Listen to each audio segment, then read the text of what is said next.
On ressent souvent une forme d'injustice suite à une relation avec une personne qui est perverse narcissique. On se dit, c'est lui qui a gagné. Finalement, il m'a eu. Il a réussi à me dépouiller, prendre mon argent, prendre mon énergie, mon bonheur. J'en sors, je suis détruit. L'autre, par contre, a l'air super en forme. Il poste sur les réseaux sociaux, il est même déjà en couple à nouveau. Et moi, j'ai juste ces ruminations permanentes, le sentiment de m'être fait avoir. Alors j'ai une bonne nouvelle. Toi, l'état que tu ressens, il est temporaire.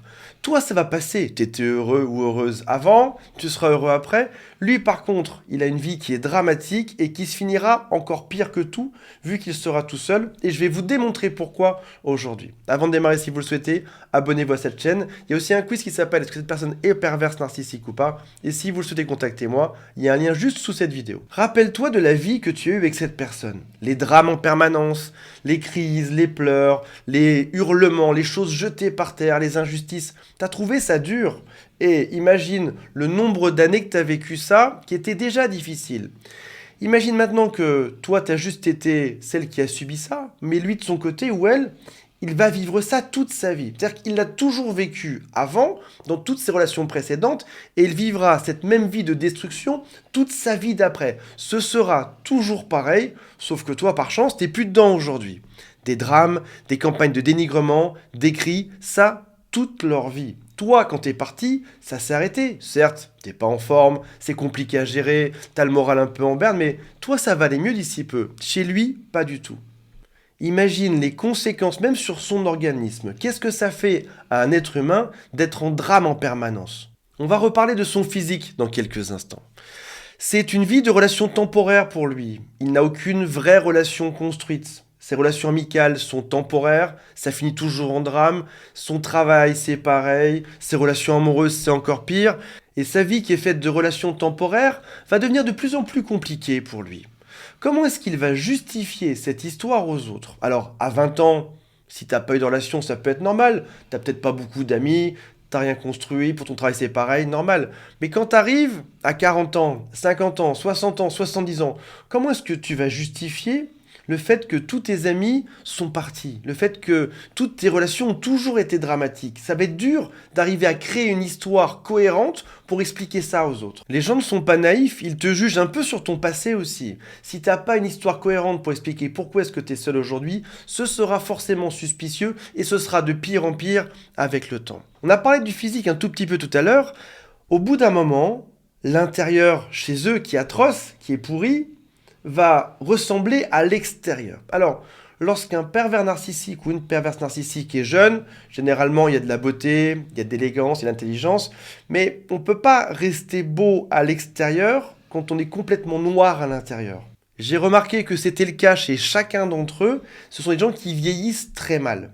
Il serait quasiment impossible d'avoir une vie de destruction et de finir superbement beau, reposé, relaxé. Le corps humain a besoin d'être zen, d'être cool, d'avoir une vie qui est paisible pour ne pas se créer de stress. Le stress, c'est quelque chose qui crée des maladies, c'est aussi quelque chose qui vient ravager notre corps et notre peau. Ils ont une vie entière de destruction, d'anéantissement, de stress. Au bout d'un moment, ça se voit sur leur corps. Et au passage, ils vieillissent plus vite que les autres. En gros, si t'es une sorcière à l'intérieur, tu finiras par ressembler tôt ou tard à une sorcière physiquement. Si jamais t'es un monstre à l'intérieur, tu finiras par ressembler à un monstre. Et encore une fois, ça va être compliqué dans le temps d'arriver à séduire autant, d'arriver à garder les gens près d'eux, vu que ça va se lire sur leur visage ce qu'il y a à l'intérieur. Ce qui devient compliqué pour eux aussi aujourd'hui, c'est que la population est de mieux en mieux informée. Là, par exemple, on est sur une chaîne YouTube qui parle de ça. On voit comment faire pour les repérer et comment faire des tests pour éventuellement les déceler et surtout pour les repousser si jamais ce sont des relations qui sont toxiques. Il y a aussi des livres,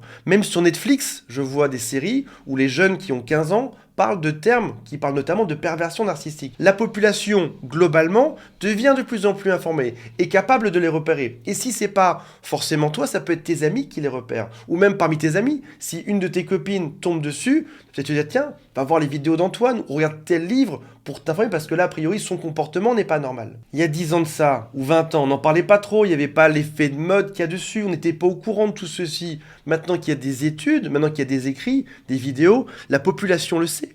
Il y a même des études qui montrent que si on change seulement 25% de la population, alors la population se change en entier. En gros, il suffirait d'avertir une personne sur 4 pour que celle-ci finisse par informer les autres autour d'elle. Plus la population avance dans l'âge, plus elle sera capable de repérer ça. Et puis au passage, quand on s'est fait avoir une fois ou deux par ce type de personne, on veut plus de ça après.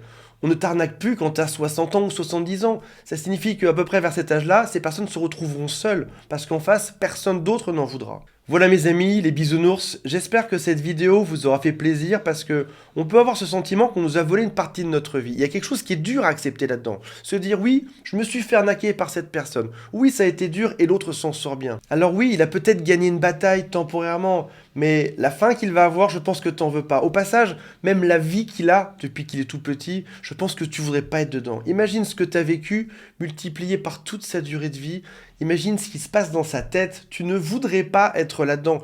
Tu ne voudrais plus vivre ça de manière permanente. Dans quelques années, tu feras le bilan, tu auras une vie super heureuse, peut-être comme moi, tu pourras alors faire la comparaison à ce moment-là. Pas tout de suite, pas juste après la rupture, mais longtemps après, tu feras la comparaison. Où est-ce que l'autre en est dans sa vie de méchanceté, dans sa vie d'égoïste, dans sa vie de destruction? Où est-ce qu'il est arrivé par rapport à où est-ce que toi tu es arrivé dans quelques années? Voilà mes amis, j'espère que ça vous a intéressé. On se retrouve prochainement. Salut à tous, bye.